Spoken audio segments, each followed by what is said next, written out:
Hi! Alam niyo ba kung anong ginagawa ko? Ha? Ganito ang gawa ko tuwing umaga. Ito, ganito. Naglalaba ako. Ayan. Wait lang. Ayusin natin camera. Ayan. Ayan. Naglalaba ako. Dito lang ako naglalaba sa lababo. Siyempre, alam mo naman, araw-araw ako naglalaba. Kasi ayoko na natatambakan ng labahan. Dito lang ako naglalaba para hindi mapagod ang tuhod ng lola niyo.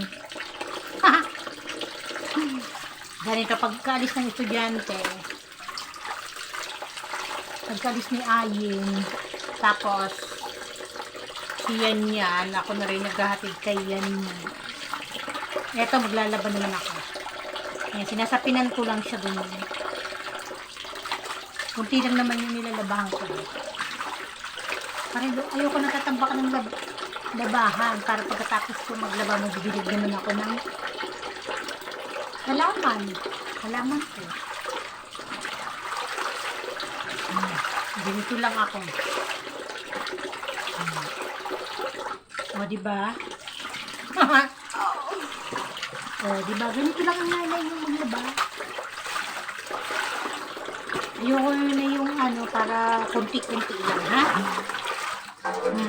Siguro naman nakikita nyo sa ibang vlog ko, ganito lang.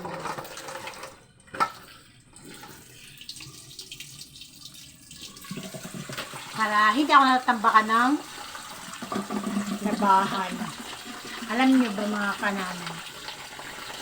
Kaya ayoko natatambakan ng labahan. Para pag yung yung mga ginagawa ko, hindi ako mag-isip na maraming labahan, kunti-kunti na lang yung labahan ko, di ba wais ang namin.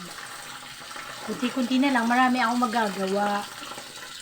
At tapos, kapag sa umaga,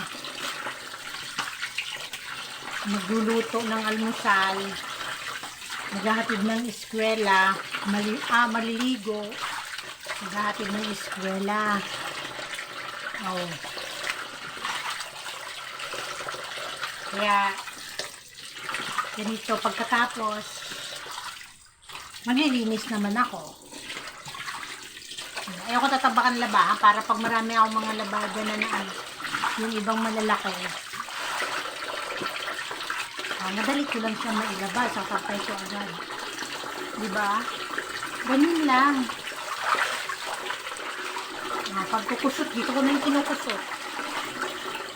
Marami ako nagagawa, mga kanina.